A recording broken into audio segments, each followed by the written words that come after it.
Valley, hooey Hollywood. Where any office boy Welcome in, everybody, to another week of That Movie Show. Mike Wendt and Eddie McCabe taking through a week of movie talk. Eddie, how you doing this week? Oh, I am doing fantastic. Fantastic. Yeah, you know, just living life. How's the weather up there in Boston? It was hot as balls. Yeah. Last week, but it's rainy today. It's like rainy and thunderstormy. Oh, so we have that to share today because Yeah. it's been a rainy 3 days. I've been told that it's the start of hurricane season down here in Florida. Oh, So I've been like chasing storms basically. It's every like 20 minutes I got to run around the house and close all the windows. sure, yeah. It would be smart of me just to close them all and leave them closed, but you know, I'm dumb. Yeah. Or you know, you just gotta Like, open that shower is over. No big deal. Open the windows back up. Oh 20 no! minutes later, crash. It's like, oh, fucking great. All right, run around. Yeah. Close them up. Close them up. I can't wait for there to be an actual hurricane. You have to be held up in there, and we decide to do the perfect storm or hurricane heist. Jesus. Let's do Perfect Storm. Or hurricane heist. I've never seen it. I've only seen the cover of that one. Oh, I've only heard the title, and it sounds bananas. It looks terrible. Like, looks yeah. terrible. Anything to talk about before we get to the movie this week? You know, Anything fun? What's happening? I saw you posted a new podcast. yeah, so episode 3 dropped of a new show that I'm doing called One If by Land, Two If by Tea. It's a history podcast where a real life history teacher tries to teach a art student about world history. Clever. And so it's one of my best friends growing up. He's a real life history teacher. Yep. And every week he picks, researches, and does a whole topic, and then basically teaches me about whatever that topic is. So the first episode we did was Malcolm X. Okay. Then we talked about this guy named Cotton Mather, who he was around during the Salem witch trials in like pre-Revolutionary War America. And he was like a crazy minister who also was like a huge proponent of vaccinations. So it was very interesting. Super topical. Yes, super topical.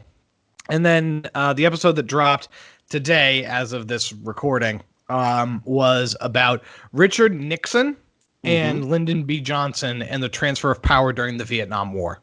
Ah, very interesting stuff. that's pretty cool. And as you can imagine, he's very serious. Sure. And I am shitty the whole time. So it's on all major podcasting platforms. So Fantastic. One If by Land, Two If by Tea. Follow at the Eddie McCabe, and it's right there. Just audio or video as well? It's just audio right now. Gotcha. Cool. So. Very cool. All right. Yeah. Well, I'm also watching Hawaii Five-0, and I don't think I've talked about my love for Hawaii Five-0, but the I got first one or the Scott Conn one? The Scott Conn one. Okay. Yeah, I ain't got time for that old one. Oh, okay, sure. I ain't got time for that. No, I love Get Smart, and so I probably would love old Hawaii Five-0. But I do, but the new Hawaii Five-0. You see. So I saw Bill Neville over the weekend. A couple of park hoppers. Go talk to him. Love him. Super love exciting. Bill Neville. Love Bill Neville with A everything. little jealous. I saw the whole gang got together at Kowloon. Yeah, we went to Kowloon. Andy Wong was there. It was great. Lovely time. Sure. It was also Country Fest, so there was like a giant country concert happening in the parking lot. It was very odd, very weird. But anyway, I digress. Yeah, country music and wonton. Polynesian food. Yeah, perfect. Yeah, it's weird. Perfect. Weird combination. But anyway, I was talking to him and I was telling him about how absurd Hawaii Five-0 is. It's absolutely absurd. Okay. And one of the best parts about it, and I think I figured it out as to why I like it so much, is that it fills the hole that pro wrestling had for a while.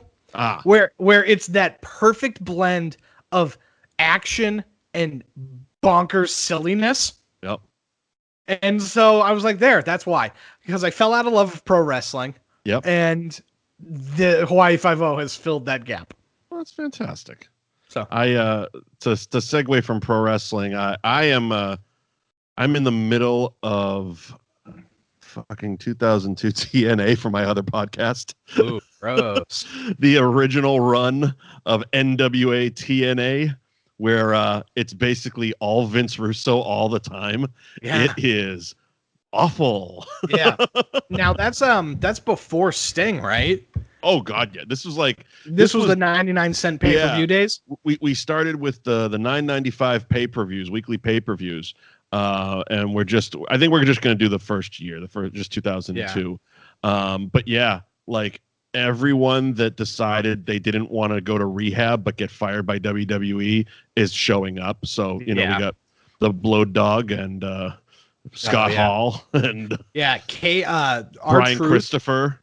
Yeah, R-Truth is on a run. Like he's doing excellent. He's him and Jeff Jarrett are the best parts of the show.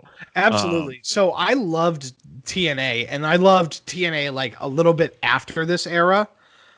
It was when they entered. I don't think that they're officially in the Impact Dome at Universal yet. No, they're in what they're calling the Asylum, which is basically a barn at the Nashville Fairgrounds. Yeah. Okay. So when they move into the studio. Sweaty. When they move into the studio at Universal is when it gets really good, because they got wise. They got wise to Ring of Honor. Mm-hmm. And that's where they're like, okay, so we're going to like rely on like R-Truth. They're going to rely on R-Truth and like Christian Cage and like Jeff Jarrett. Yep. And then basically those are going to be the guys, kind of like what AEW did at the beginning, where it's like, we're going to bring in these big, older WWE guys. Right. And then basically I'm just going to pluck all of these people from Ring of Honor. Right. And it's like, so AJ Styles and Samoa Joe and CM Punk, we're all going to come over here, and like everybody knows who Raven is. And so I'm going to entice you with Raven, but then I'm going to really want you to know who CM Punk is. Yeah. And so that's the type of stuff, like that era is really, really good, because like even when like the Macho Man Randy Savage shows up, he's like tastefully used. You know what I mean? It's not like shocking later to TNA say about a fucking wrestling show. Yeah, it's not like later TNA where it's just like, and Ric Flair and Mick Foley are gonna wrestle, and it's just like, oh no, nobody wants to see that. They're on their 8th retirement, and they're gonna bleed a lot. Yeah, and it's not that level yet. No, this is this is not good. What I'm watching is not good. I don't think we're gonna make it to that point. No. But this is this is a rough chew. But it's it's part and parcel for what we do on Two Guys Watching Wrestling. It's basically like we watch it so you don't have to type of thing. Cool. Yeah. No, not for me, but it's the bane of my Fridays. But anyway, I also do that thing. But are we ready to do Raiders? Let's do Raiders.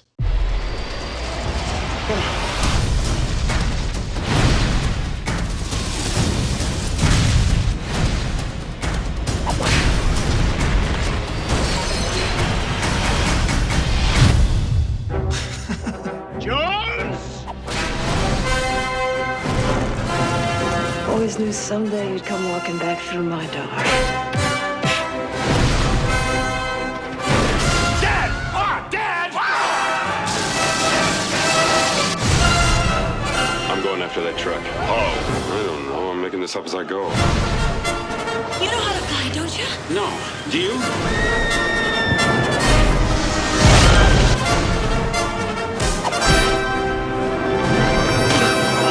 Damn, I thought that was closer. We call him Dr. Jones. Why did it have to be snakes?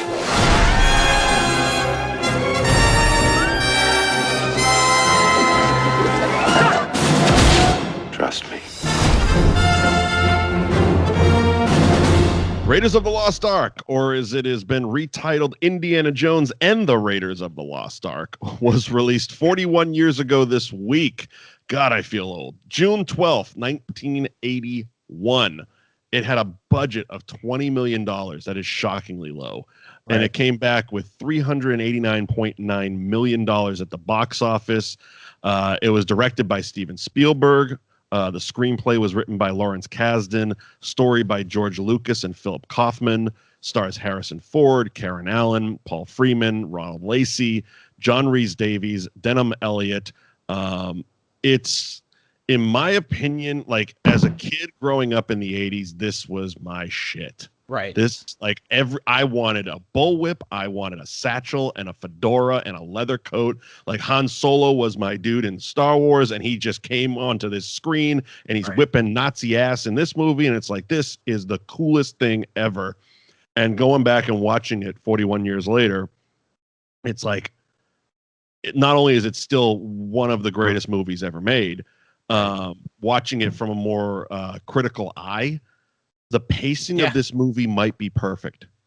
If you look at it and have a stopwatch, something major happens every 10 minutes. Yes, this movie flies. And it's great because, like, this is very early in the very early in the Spielberg directing career. Well, this kind of saved his career. It was George Lucas that really pushed for him. The studio didn't want Spielberg. And running down a little bit of what he was into at the time. So let me go back. Basically, I have it already pulled up. Right. And so Jaws is where he like really kind of breaks out onto the scene. The only thing of note before that was Duel, which is more of one of those like, wow, that was absolutely fantastic, and it had no right to be TV movie. Well, he did Duel, and then he did Sugarland Express. Both of those basically got him the ability to make Jaws and Close Encounters. Well, Jaws got him Close Encounters, and then Close Encounters got him the movie that almost killed his career. Yeah, 1941. 1941. That was it was over budget. It was over scheduled. Yeah. Belushi was just coked out of his fucking mind. Yeah, just a mess. It was not a good movie, and it damn near ruined his fucking career. And his buddy George Lucas was like, hey, I'm doing well for myself. I did a little thing called Star Wars. Right. So let's get together and let's do this. Yeah, it's but that's the thing is like Indiana Jones or Raiders of the Lost Ark, whichever title you like. Right. It's got that New Hope thing. It's got that where it's like it was Star Wars. Right. And then it became Star Wars A New Hope when we did other ones. Exactly. Exactly. But yeah, you look at Indiana Jones and it's really early on, right? This is the third of the big hits that he has early on. It saves his career, like you said. But the pacing is fun, and it just shows you just how fun he is. You know, like this is a big bloated action movie, but there's fun quips and like it's very light. So like even at, you know, adult subject matter, basically, a kid could watch this. Well, yeah, I mean, we joked before we went on the air that it's like the most violent PG movie ever. But again, the PG-13 didn't exist until the sequel, Temple of Doom, came out. Right. And they're like, all right, well, we gave you enough lenience. You can't rip a guy's heart out without some new rating. Like, come on. Man. Yeah, you rip a guy's heart out, it's R. And it's just like, I don't know about that. You know, but it's like, it's still, he just still has that levity because like all of his movies up until this point, all of his movies, I basically up until he does like Schindler's List, and then he starts getting like real serious. Right. I mean, even looking back at the time frame, I mean, 1981, this was like one of the first, like, it kind of changed how movies were made. It was like this was like the first big, like you said, fun, action, quippy, blockbustery type of movie that really appealed to everybody. Like you said, kids can watch it. Like I was a kid in the 80s. I mean, I didn't see it in 81. I was like 1 year old, or I was 2 years old. But you know, when I did get around to it on VHS, is also, that's another thing. It basically created the VHS boom because when it hit video cassette, studios were charging like $100 per tape for VHS, which it that trend kind of continued, if you will. I ran a few video stores, so I have a real nerd backstory on all that stuff, but I won't get into it. But let's just say they were charging $100 a tape. Raiders was the first one to drop that price to $39.99, which now for a VHS tape still sounds absurd, but at the time it was a very consumer, because nobody was buying tapes. Like VCRs were a huge luxury item. So if you can get this fun movie and plug your kids in and watch it on repeat over and over again, you're good. You're absolutely good. And and it not only, like I said, it appealed to kids, but also adults. Like I can still watch this at 41. And nostalgia shit aside, it's still a great action movie. And like you said, it's great.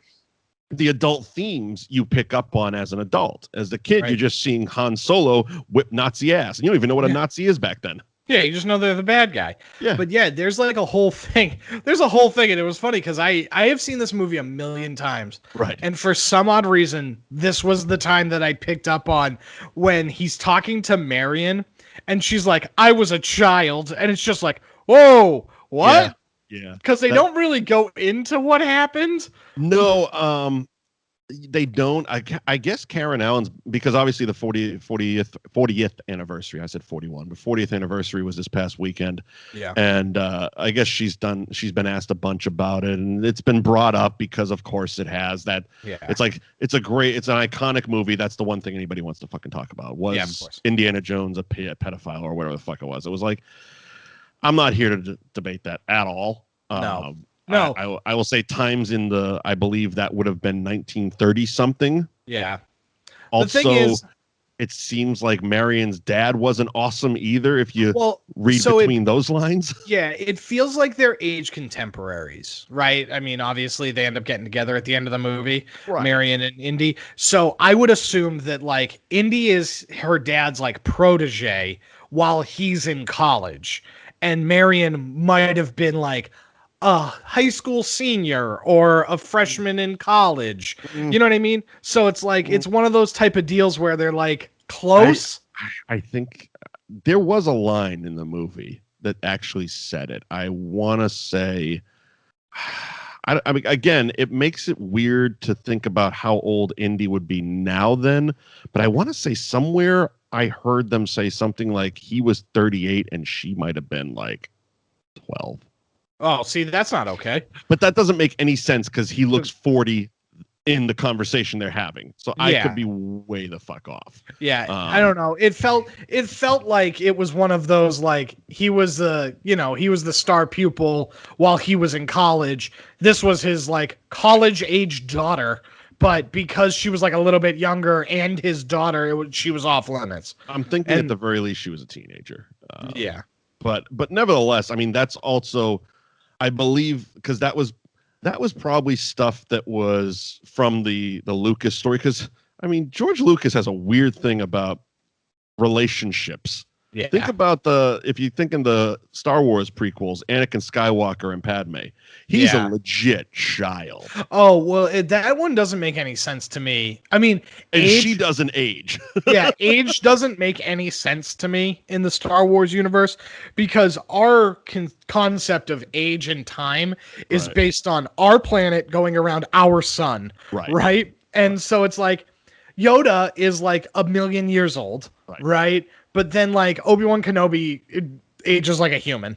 You know what I mean? So it's like, do the Naboo people age slowly? Like, is that what it is? Like, would we have gotten to episode 9 and Natalie Portman would just look like Natalie Portman still?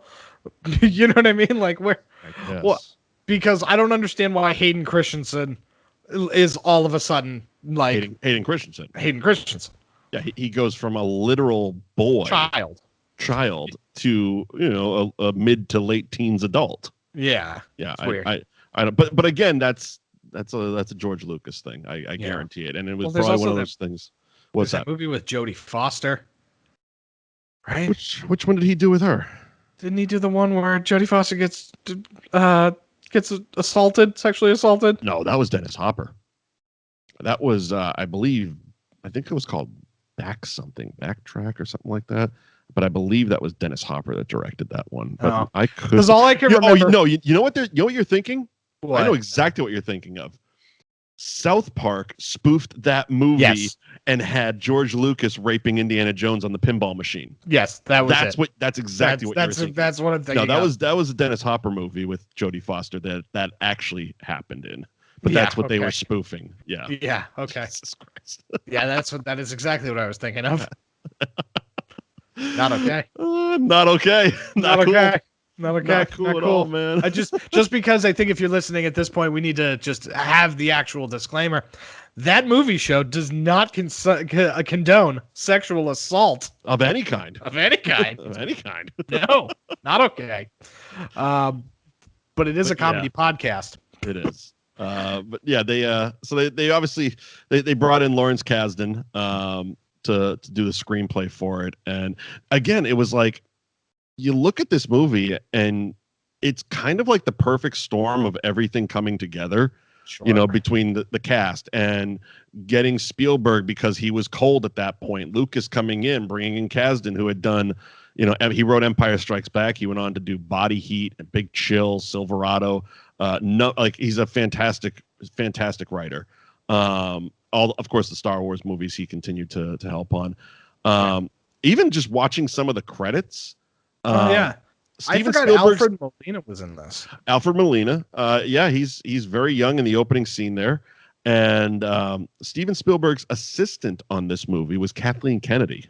Oh, really? Who now runs Lucasfilm. So good for her. Sometimes entry-level jobs pay off. Well, that's the thing. I mean, anybody that's willing to work hard and fits into a culture can find their way up. Absolutely. You know? I mean, that's basically how I'm at my current position. Right. You know what I mean? Like, I started out as an unpaid intern cutting together mindless videos.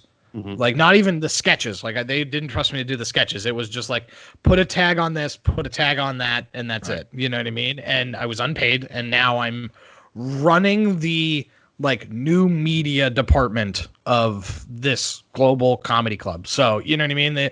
It's all in culture and fit. Sure. You know what I mean? And how, you know, what do you want? How bad do you want it? Do you want to work there? And so, yeah, that makes perfect sense to me. She got in on this movie, was his assistant, and yeah, she's the head of Lucasfilm. It's a pretty sweet gig.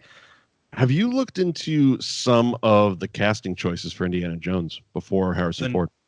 No, but I know that there's one that was mocked up, and I can't remember who it is, but it's somebody that's just like really weird looking when you think about Indiana Jones. So there's some that I can't believe were anything more than they were hot at the moment. So let's put their name on this list. Sure. And those are the likes of Bill Murray, Steve Martin, Chevy Chase, Tim Matheson. The rest kind of fit. So the ones that I feel were more serious consideration are Nick Nolte, Jack Nicholson, I believe, was heavy contention. Jeff Bridges was heavy contention. He was a friend of Spielberg. And the one that actually... Jeff Bridges might have been in one. Jeff Bridges might have been interesting. That would have been an interesting Indiana Jones choice because we all just think of the dude now. But like young Jeff Bridges could have probably pulled that shit off. 100%. The one who was ready to go, they made him the offer. He signed on. They did all the wardrobe testing, all that stuff. I think you can see some of it on some of the Blu-ray extras. Tom Selleck. Yeah, that's the one. That's the one. So Tom Selleck was contractually obligated to Magnum PI. Okay. And they tried to get him out of his contract 10 days early was all it would have taken. Yeah, sure. Release me 10 days early and I can go do this movie. And CBS was like, nope, we're going forward with Magnum PI. We're gonna make this a thing and make this a series. Now, hindsight, I'm sure Tom is fine with that. He did very well for himself in Magnum PI. But what happened was when that fell apart and they were now on the search for Indiana Jones again. Right. The actors' strike in 1980 put Magnum PI on hold. The problem was they already had found Harrison Ford. Yeah. And it's just like, son of a bitch. Yeah, that sucks. One of my favorite things about Indiana Jones is, and it was a joke that I had heard, this isn't unique to me, but you hear it and then you can't unhear it, is that just how inconsequential Indiana Jones is to the events and plots of this movie. Have you ever heard this? I want to say I saw that today. Did you tweet that or something today? No, I didn't tweet that today, but I thought about it. I mean, I'm sure everybody's been posting about Indiana Jones all weekend, so I'm sure I saw it somewhere, but go ahead. But basically, they're not wrong, right? With the exception, and I was watching the movie, and really with the exception of one thing. And that's where the Gestapo, whose name I forget, burns his hand and gets the relic into his hand, like gets the staff of Ra, and basically burned into his hand. Without them following Indiana Jones, The character was Tot. Without them following Indy to the bar to find her, they never would have had the staff of Ra. So really, they wouldn't have been able to know where to dig at all. But that, and then he kind of fucked up a second time. So it all has to do with the staff, because if he didn't follow her to the bar, they wouldn't have known about that. But then later, him and Sala realize that they're digging in the wrong spot. Right. And then he leads them to the right spot. Yes, there's that. But, if Indiana Jones wasn't there, right? We're not talking about how it's on the other side of Egypt, right? It's like there's a main road and they're digging on the right side of the road and they're not finding it. Eventually, they would have moved on to the left side of the road because it was right there. Like they had to pass all the other Nazis to get to it. Right. You know what I mean? So it's it was only a matter of time. Yeah, Indiana Jones being a part of this plot made them find it faster. But they would have found it. Right. But like I said, the only thing about that is them getting the staff of Ra the first time to know where to dig initially. Right. Other than that, they would have found the Ark eventually. They would have brought it to that island to open it up. Right. They would have opened it up and they all would have died anyway. Right. Yeah, I guess. You know what I mean? None of the things Indy does is actually heroic. Actually. Oh, I wouldn't call him heroic at all. Oh yeah. No. He leaves Marion a bunch of times to die. Oh yeah.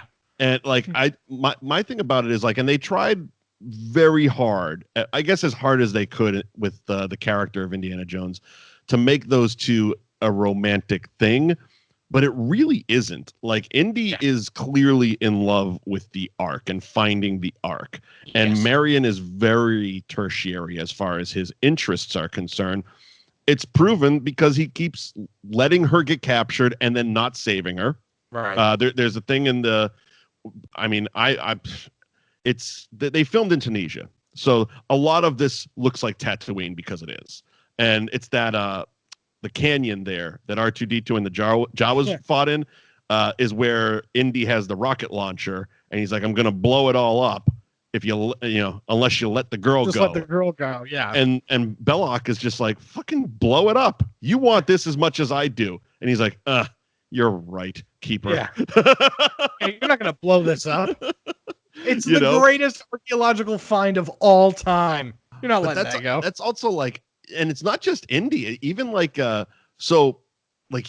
gets over Marion dying, or quote unquote dying, really quick. So when they're running through that town, I forget which one it is, and she gets captured and put into the basket there, and he figures she's dead. What's he do? He goes, finds a monkey and a bottle of whiskey, and he's like, and he finds Sala. So he runs into Sala, and he's like, Marion's dead, and he's like, I know, Indy, life goes on. It's like, what? Yeah, right. Well, that just goes to the pacing of this movie, where it's just look, we don't got time. We don't got time. Let's keep moving. She's gonna be not dead in 10 minutes. So let's keep going. I think them making that his mindset showed that it's not about her, because it's Marion's dead. Now in formulaic, stereotypical action movie format here, we're going to go after the guys that killed my girl. Nope. Right. No, we're going to continue on our quest for this Ark, because that's the important thing. Oh, well, life goes on. Yeah. She's dead. You'll find another drunk chick in a bar, Indy, I'm sure. Yeah. She's not going to be in any more of these movies until we forcibly make the fourth one eventually. Well, we'll see, because they're filming number 5 right now. Oh, God. Have you seen some of the set photos? No, I watched the beginning of the fourth one, The Kingdom of the Crystal Skull. Yeah. I got to where you find out that Shia LaBeouf is her son. Yep. And then I fell asleep. And then I woke up and they were getting married. And Shia LaBeouf was like, basically being like, I'm really your son. And I was just like, I missed a lot. And fuck this movie. Now, was that the only time you tried to watch it? Yeah. No. Okay, so I've seen it once, and I was talking to my brother about this because he's a big indie fan as well, and I've seen it once. I started in the theater, and I'm like, it was really like I like that South Park episode spoke to me. Like I felt that shit. You know what I mean? And I'm like, yes, exactly how we thought. My brother told me, he's like, I've watched it back a couple more times. It's not good, but it's not as bad as we remember. There's parts. It's one of those types of movies that it's like there's parts that are okay. It's a bad, like he's like, it's a bad movie. Did you ever see Parks and Rec? No. Chris Pratt in Parks and Rec goes, so I watched The Expendables 2. Yeah. And it wasn't a good movie. Right. And then I watched it a second time. Right. It still wasn't good. Okay. And then I watched it 3, 4, 5 times. Yeah, it's just a bad movie. It's not a good movie. Just it's not a not. good movie. And that's Kingdom of the Crystal Skull. Yeah. And that, I mean, that wasn't a good movie.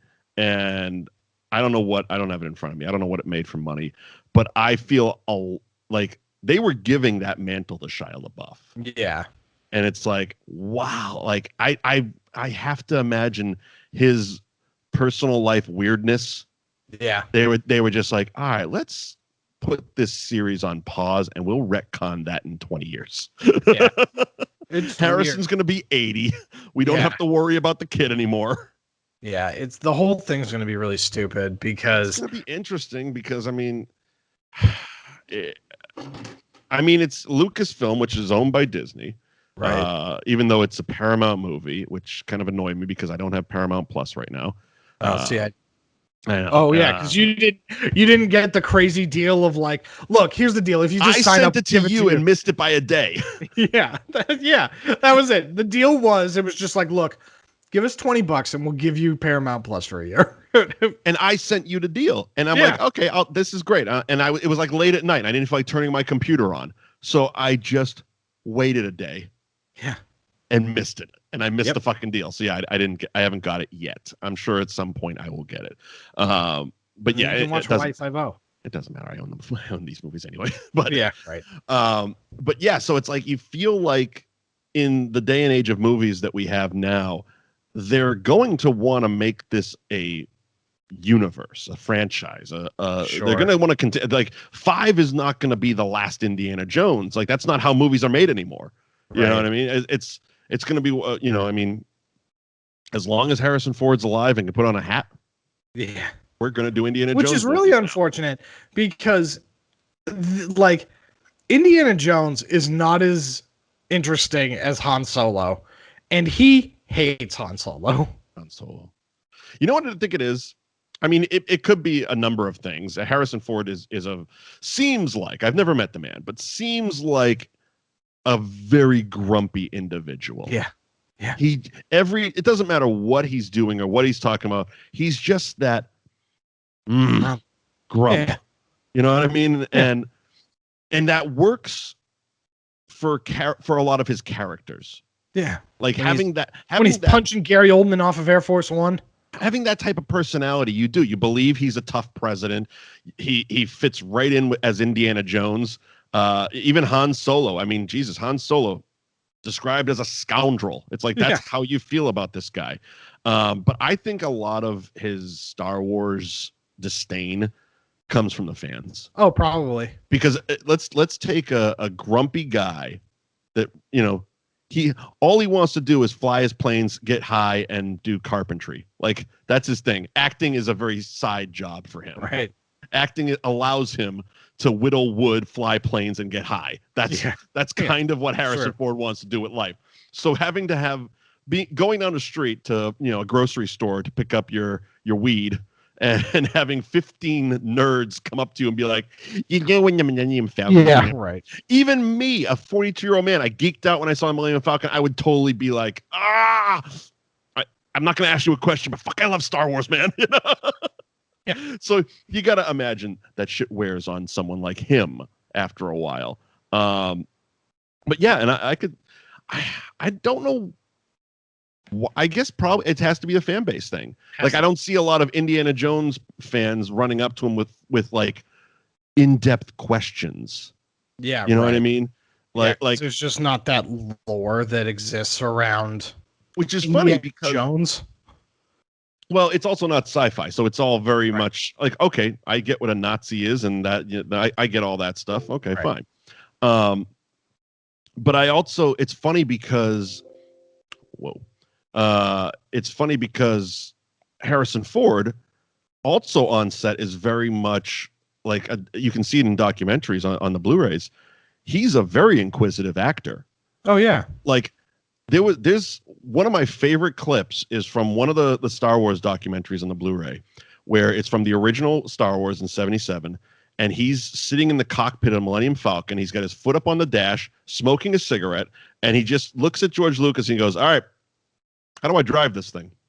Yeah, right. And I'm just like, that is the coolest human being ever.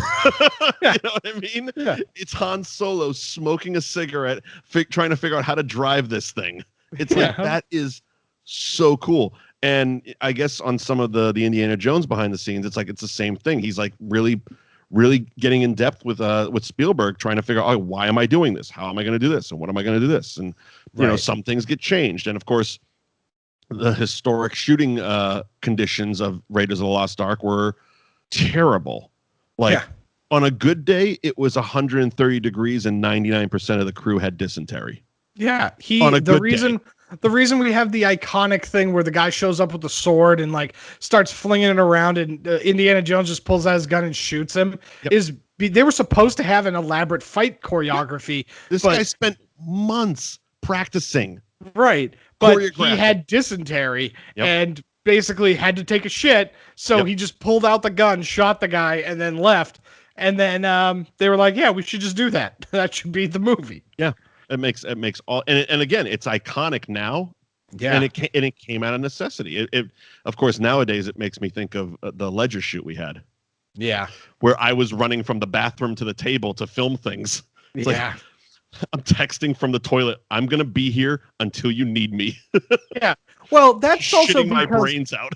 That's also because you were like, I'm going to try the hottest margarita that this bar offers, which is like a challenge spicy margarita. And I was like, you know what, Mike, here's the thing. We have another shoot to do after this. You probably shouldn't do that.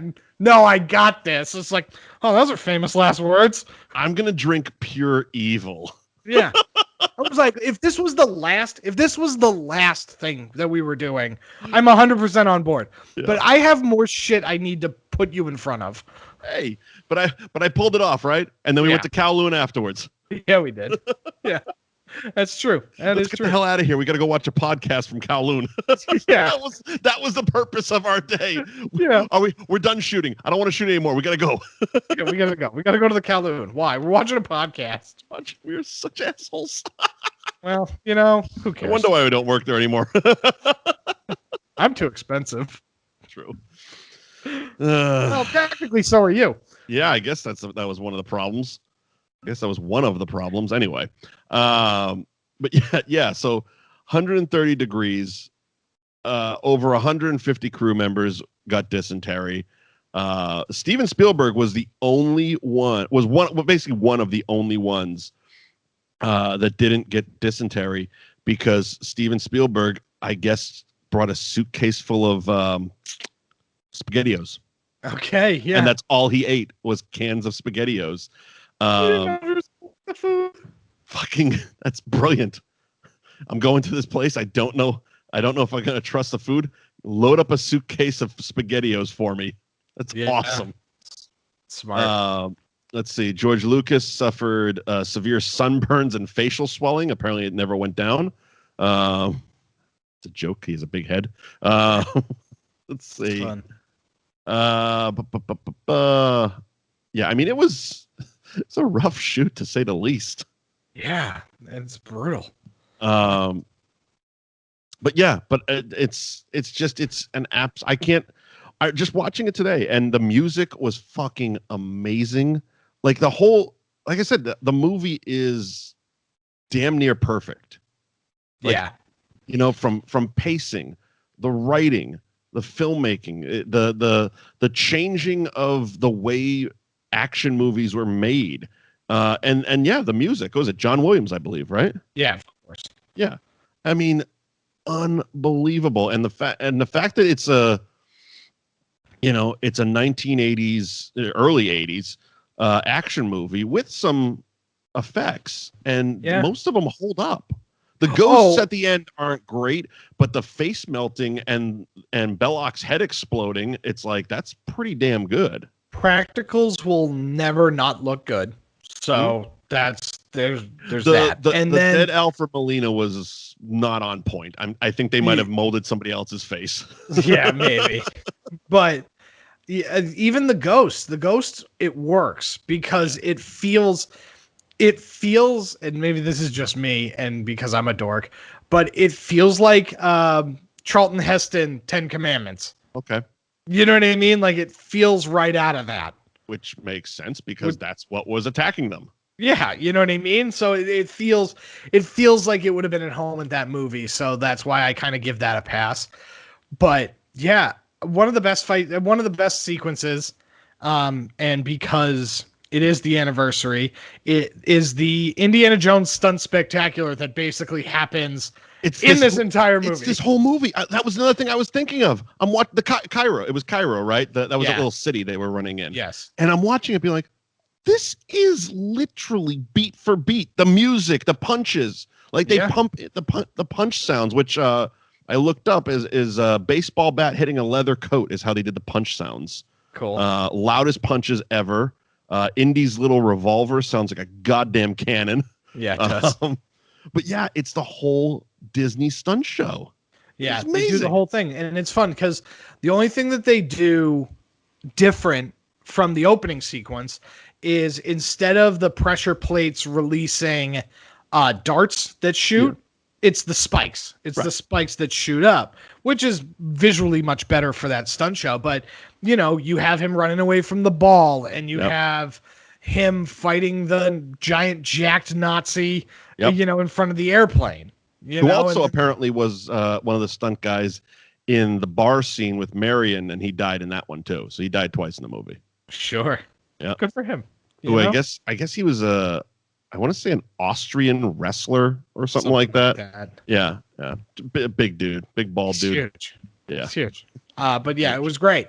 And so it's so funny when you watch that and you're like, yeah, this is the stunt spectacular. And it just shows you. It's like, wow, that thing has been there forever. I gotta lie. It's not an every trip to the park thing, but it still holds up when you sit down. If you need 30 minutes, it's gonna hold up. Well, that is why until they actually replace it with another stunt show, it'll never be replaced because it's a people eater, right? Especially with Galaxy's Edge there, and you have so many people in that park trying to see the Star Wars land at Hollywood Studios. It's like, I want to be able to put 200 people in this one area for 30 minutes. An hour. An hour. Yeah. You ever been called for that? For the Stunt Spectacular? Yep. No, I haven't. I did. I was 12 or 13, and I got to be one of the Cairo people. Oh, that's fun. Yeah. My mother. I think my mother still has like the VHS somewhere. That's fun. All right, stand over there and go. Ah. I did it. Acting. That's pretty fun. But yeah. What else can we break down in this movie? I mean, that's really it. I think we did it. The fun part is that the boat guys at the end, I always like them.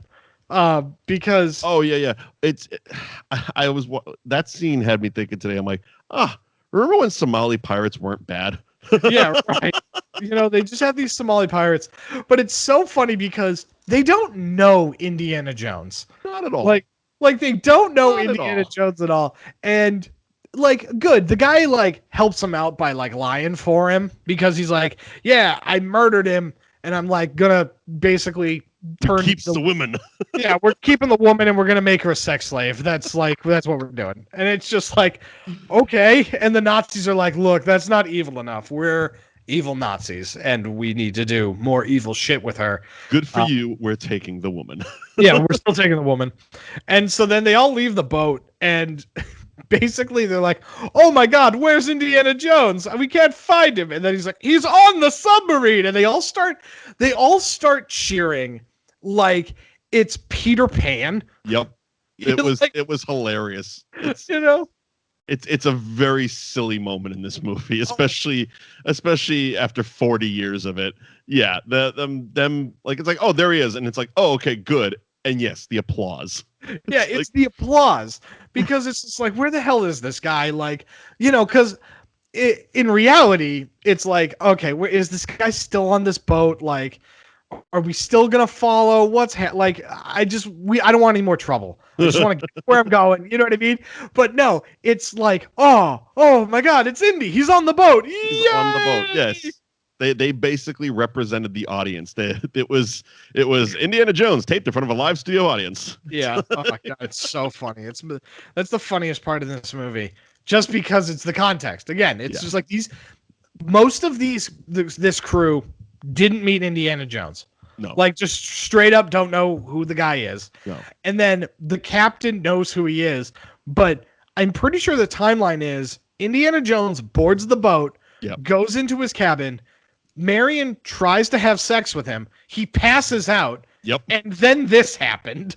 Yeah, basically. The only way they know Indiana Jones is that Sala vouched for him. Yeah.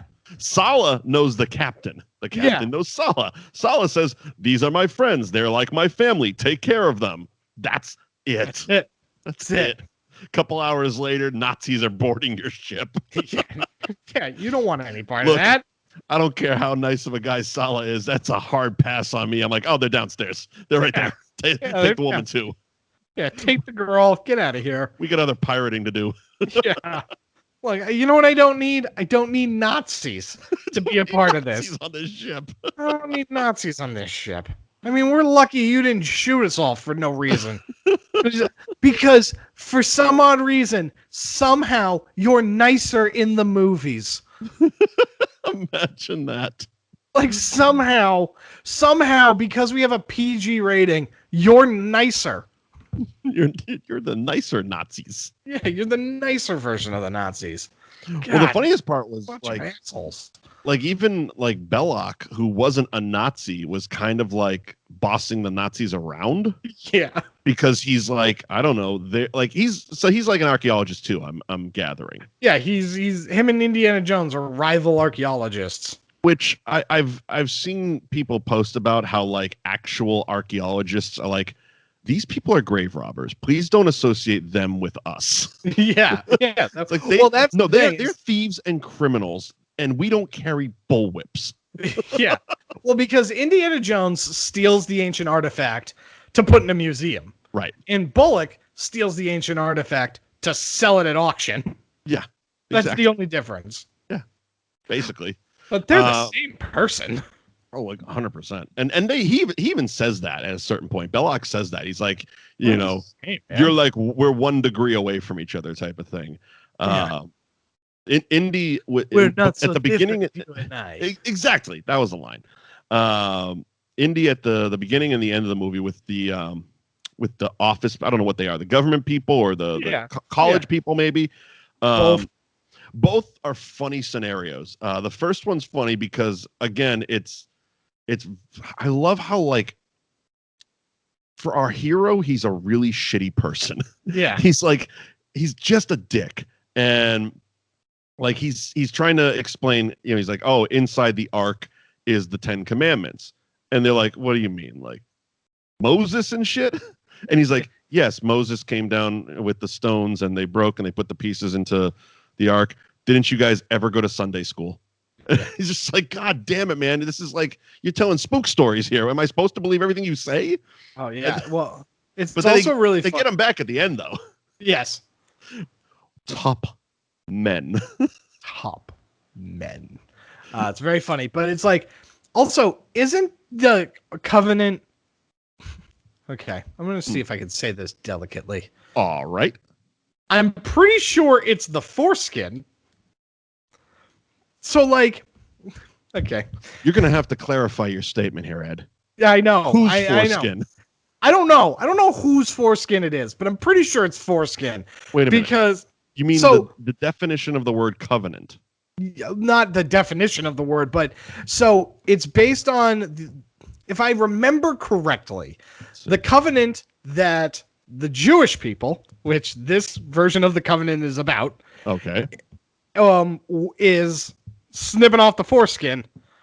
Like, that's like part of it. And so, like, I'm pretty sure that that's like what was in the covenant originally, but because it's a PG-13 movie, they threw in the 10 Commandment tablets.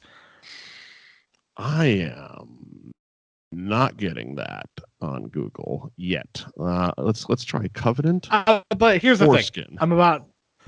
No, you're gonna get a lot of weird searches. Don't do that. I mean, there is some connections, I guess. I got some links that could probably provide more clarity, but I'm not clicking on them because they probably got pictures. Yeah, probably. You don't want to get in on that. But yeah. Why is circumcision part of the covenant? Circumcision was enjoined upon biblical patriarch, blah, blah, blah, blah, blah, blah, blah, and their slaves as a token of the covenant concluded. I hate biblical writing. Oh, yeah, sure. It's like reading Wicked Bite posts. Concluded with him by God for all generations, everlasting covenant, Genesis 17:13. Yeah, okay. So I guess you have some point there. Yeah. Look, I don't know. Again, not my religion. So well, maybe that just wasn't the important part of the story. Maybe that wasn't, but it was just like, I just remember that being a part of it. I mean, if the 10 Commandments are in there, that's a little bit more important than a bunch of dead dick skin. Yeah. Yeah. Well, maybe right. That was the ghosts. Yeah, that was the ghosts. Where do you think the ghosts came from, Mike? It came from the foreskin. They're foreskin ghosts. Spirits of foreskin. Here's the thing. It's a George Lucas movie, right? George Lucas. Force ghost, foreskin ghost, same thing. Same thing. Same thing. They were all Jedis.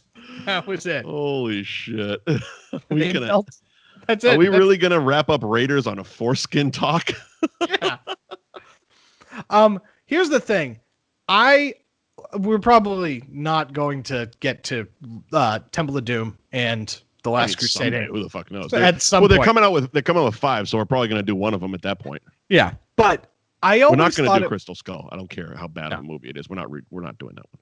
No, thank you. I always loved Temple of Doom. Yeah. Temple of Doom is probably my favorite of the Indiana Jones movies. Yeah. And it took me way longer than it should have to realize it was a prequel. I think it took everybody pretty fucking long. Like, I didn't know until I was almost an adult. Yeah, like I didn't realize it was a prequel. Here's the other thing. Didn't care. It didn't make any difference. Yeah. I figured it was a James Bond situation, right? Where it was just like, yeah, and this is the girl he's banging in this one. Well, it wasn't like he was a very romantic dude. Yeah. It's like, oh, so Indy bangs a lot of chicks. Yeah, I kind of got that from the college student in the front row there with "love you" on her face. Yeah, right. He's not very into monogamy. Yeah, right. He's just doing it. Because that was the thing. I was just like, yeah, he's James Bond, but like super American. He's literally dressed like him in the opening too. Yeah, you know what I mean? Like, yeah, I get it. Yeah, anything goes. That one was kind of. I mean, I love the first 3. Like the first 3 are just amazing films. I do think it's weird that Sean Connery is his dad. When they're only 15 years apart. Yeah, like 15 years apart, and I don't know. Sean Connery's Scottish. Yep. I mean that's Arnold is Austrian, and he's always playing an American. Sure. Sure, but at no point, that's kind of a situation where they're just not going to explain the accent. Yeah, well, I understand. Like Arnold coming in, he was just like, yeah, I was Austrian, then I came here and I joined the military because I loved America so much. It's like I can wrap my head around that.